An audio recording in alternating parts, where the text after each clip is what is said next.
Hi friends, അങ്ങനെ നമ്മൾ ഇന്ന് സഗിനണനെ കൂട്ടിയിട്ട് സൂപ്പർ മാർക്കറ്റിൽ നിന്ന് കുറച്ച് സാധനങ്ങൾ പർച്ചേസ് ചെയ്യാൻ വേണ്ടിയിട്ട് പോവുകയാണ്. അപ്പോൾ നമ്മളിതാ ബെർലിനിലെ റോഡുകളുടെ അതിമനോഹരമായ കാഴ്ചകളൊക്കെ കണ്ട് അങ്ങനെ പോവുകയാണ്. ഈ കാണുന്ന പോലീസ് ഹെഡ് ക്വാർട്ടേഴ്സാണ്. അപ്പോൾ അതൊക്കെ കണ്ടിട്ട് നമ്മൾ നേരെ ധനാമാളിലേക്ക് എത്തിയിട്ടുണ്ട്. ലുലു മാളിൻ്റെയാണ് ധനാമാൾ. അപ്പോൾ ഇവിടെ തന്നെ ബഹ്റിനിലെ തന്നെ നമ്പർ 1 മാളാണ് എന്നാണ് സഗിൻ ചേട്ടൻ എന്നോട് പറഞ്ഞിട്ടുള്ളത്. അപ്പോൾ അത് അകത്തേക്ക് കയറിയപ്പോൾ നമ്പർ 1 തന്നെയാണ് തോന്നുന്നു. വിശാലമായി കിടക്കുകയാണ്, പക്ഷേ കണ്ട എയർപോർട്ട് കണക്ക് തോന്നും.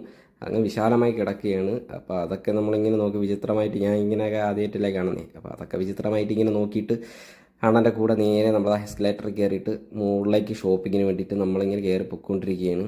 വളരെ നല്ല കാഴ്ചകളാണ് കാണാൻ കഴിയുന്നത്. അപ്പോൾ ആദ്യമായിട്ട് ഇങ്ങനെ ഒരു ഫീല് കിട്ടുന്നത് വലിയൊരു മോളിൽ പർച്ചേസിന് പോകുന്നത്. ഞങ്ങളുടെ നാട്ടിലൊക്കെ പോയിട്ടുണ്ടെങ്കിൽ കൂടി ഇത്രയും ഒരു വിശാലമായ മോളായിട്ട് എനിക്ക് തോന്നിയിട്ടില്ല. അങ്ങനെ നമ്മൾ ആ ഫിഷ് ഏരിയയിലൊക്കെ വന്നിട്ടുണ്ട്. ഇവിടെ ഇഷ്ടം പോലെ മീനുകൾ ഇഷ്ടം പോലെ ഉണ്ട്.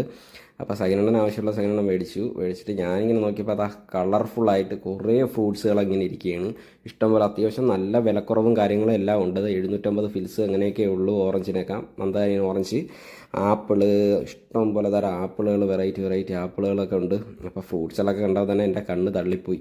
അങ്ങനെ അതും നോക്കി നിന്നപ്പോഴാണ് അടുത്ത സാധനം നമ്മൾ കണ്ടത്. ഇത് നമ്മളെ മെയിനായിട്ട് നമ്മളെ ഗാർഡനിലുള്ള അതേ സെയിം സാധനമാണ് കജൂർ, അതായത് ഈന്തപ്പഴം. അപ്പോൾ അതൊക്കെ കണ്ടിട്ട് നമ്മൾ കുറച്ച് ബ്രെഡ് മേടിക്കണമായിരുന്നു, കുറച്ച് സാധനമൊക്കെ മേടിക്കാനുണ്ടായിരുന്നു. ഞാൻ അതെല്ലാം പെട്ടെന്ന് തന്നെ എനിക്കുള്ള സാധനങ്ങളെല്ലാം മേടിച്ച് ബാസ്ക്കറ്റിലാക്കി സഗിനെണ്ണം എടുക്കാനുള്ള എടുത്തിട്ടുണ്ട്. എന്നിട്ട് ജസ്റ്റ് അവിടെ ഒന്ന് കറങ്ങിയപ്പോൾ ഒരു ഫുഡ് സ്ട്രീറ്റ് കണ്ടിട്ടുണ്ടായിരുന്നു. അപ്പോൾ അത് ക്ലോസ് ആണ്, അതിനകത്ത് ആരും ഇല്ല.